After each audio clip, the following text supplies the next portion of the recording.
paculture vamutaura kuti isusu kutangira kucommunity satirawo nyaya dzepolitics nyaya dzegovernance isusu tiri kuumba kuti amana dhumi pane zidopenyu makanzi skoko mukurasa marara kunoga imimi mufanira kuti zvisuwa ndarasa mubvuma mugadzisana mega kuti mango dzese dzausa kunoga yawanzi idyai zvenyu kuti mabatire mango dzangu taiwa.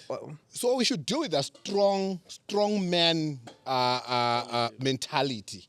Ndo yatinayo muraini chaiko rudo zikanwa iwe the strong man kuti ndiri pana ione voice rakakura udaidzira saka unofunga kuti ndiwe monya because udaidzira wa nyangwe udaidzira sina basa. I should be able kuuya calmly ndoti okay mukudaidzira kwako kuri kuita ini ndokufunga kuti tonesana. I was discussing ndandiri pane imwe show and I was making my views about the recent nyaya yema-intersex chichi. Saka ndandiri kutarisa ma-comments that's makuseni anga arukandwa ipo papo. Instead of some people engaging me on what I'm saying, pane dzabva dzauya svikanzi kamuchinda aka mukatoti akasike rimwe side ona tsinga dzacho dzakangobudisa ndotsinga dzinobudiswa navanhu. Saka hausi kundiengeja pane zvandataura. Chauri kuita uri nondiengeja chi personally tinomati ma-ad hominem attacks. Wakuataka napese ndo anoenda kutaura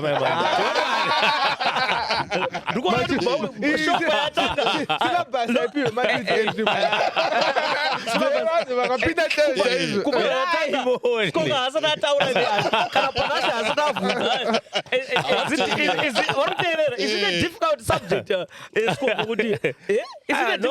Guys, problem is the fulcrum of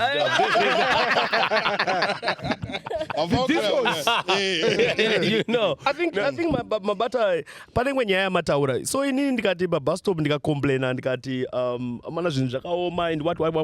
How do you divine a crime versus free speech? Because tino problem right now muda kutoenda kunorepresenta umwe munhu akataura kuti pamwe izvi zvakatotanga kutaura kuti zvinhu zvaoma mana president weomanaka taifunga kuti pamwe zvinhu zvinochati nguva inei angoti tese tiri kumamaini ona. So how do you define a kind of thin line ndeipi between free speech and crime? Right, very very important. Ndinototanga neyoyoyo yekuti tichine mutemo unoti it's a crime to insult the office of the president. When you look at my judgments in the past, I think it was a judgment the late former Chief Justice Achijga Usiku, where he then clearly defined that institutions should not have emotions. Can't be charged with the insult of Bustop TV. You're an institution. You should not have emotions. Emotions are on people, not on institutions. And moreover, when they become institutions of government, we should be able to criticize, because under the government, it's not for the people, by the people. Right? So the people should be able to criticize and talk about their government, right? And oppose their government. So the institution itself cannot be seen to be insulted, right? And we should not criminalize it. Chinofana kucriminalizwa kuinsulta munhu iwewe as an individual. Kwero kuti monditi panapa maakuda kundisungisa kuti ndakukriticize imi Bustop TV kuti news dzenyu kana kuti podcast chenyu chiri shalo, right? But hachisi shalo because ndiri panapa ndo izvo zvishalo.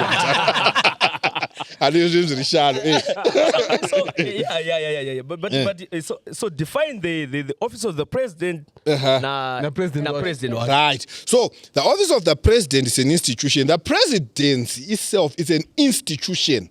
Right. So there's a difference. There should be a difference. So the office, the presidency is an institution, including the person occupying that place, right? That office. Tinofana visa with differentiate it with the individual. If I then insult the individual, ndopanofana kuita nyaya yekuti ndirutuka the individual. But the office itself ndikaicriticize, because it's an office that should actually build on that criticism, kuti pane maviews awe ari contrary nevanhu vedu and ari kubva kuvanhu vedu. Let's listen to those views. What are these views? But pendambotaura kuti mazimbabweans imwe challenge yatinozoita manje ndeyekuti we then have those ad hominem attacks. Instead of criticizing on the substance, we go for the person.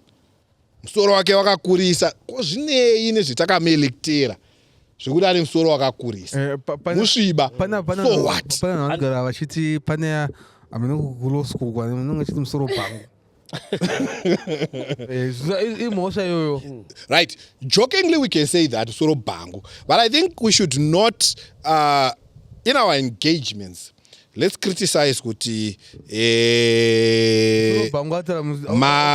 let me give a recent one. Let's criticize response system yenyu was late ku Kariba Dam. Yes. You should not be criminalized for saying those things and engaging in that debate. And koko nyaya yekutaura kuti chachiri chizenge maitochiona kubva kudhara. It's not a criminal offense. Right. Chachiri chizenge ndo zvandaita seini ndo zvandaona, and that's my view and it should be respected. Imimi mopo justification not no chachiri chizenge motaura side renyu Art. side rine weight. Yes, art side rine weight carries the what? Carries the day. Right. Asi tikatanga manje you criticize vati vanhu vaichirana chinhu ichichi misoro yavo yakakurisa vakazo takutuka vanhu hatisi kutuka institution, hatisi kuengage institution. Okay. So let's differ when we talk about. So the moment we start criminalizing engaging institutions, tatoita problem. Ta create zvima strong men zvatambotaura zvezvo. Ta create zvima demigod. Right? So democracy should be viewed as inga criticize manje ndi mambo.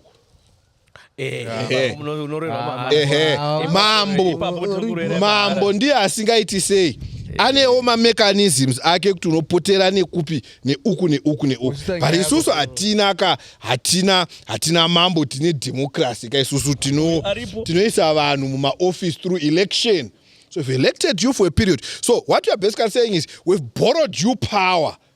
Isusu sevanhu. That's why you go for elections. Yes. That's 7. That's 5. That's 7. That's why misinformation. Yeah. So we borrowed you power, and in that moment the attack borasa. It's also true kuti tine chair.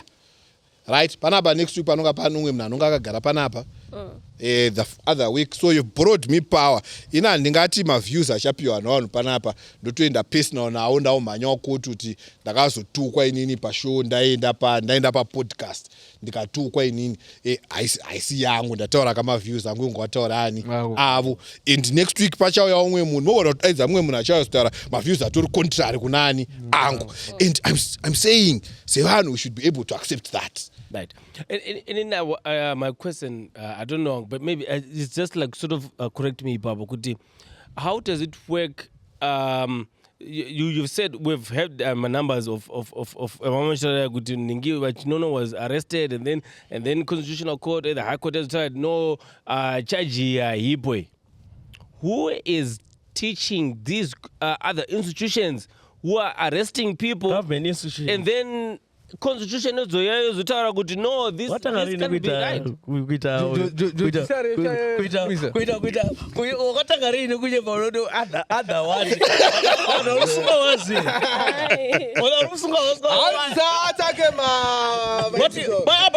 But government institutions. That's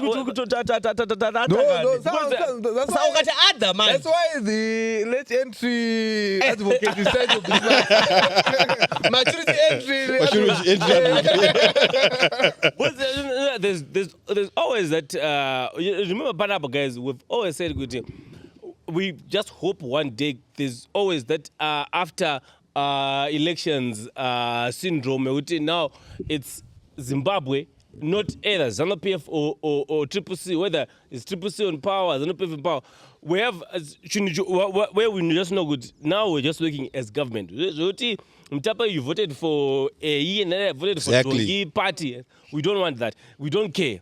But how do we have other institutions saying they have arresting powers? And they know these are the guys. after 4 months, you also say, but we think you There's a don't have mistake. charge." Yeah. Charge. Right. I think it's very important. And remember, we are talking about institutions, so we should actually be, as a people, be looking at those things. Kuti our institutions saving our interests. And my interests are not our individual interests, but our interests as a people in accordance with the Constitution. Okay. Constitution is my standards, right? You know, type of judiciary that should be independent, a judiciary that should be non-partisan, right? A judiciary that should be free from any influence, right? You know, type of institutions, even my police, they are there to save us, right, as a people, Okay. not to save particular partisan interests. So, mukutoita those operations, we should look at those things. And I think as a people, we should also be coming up as engaging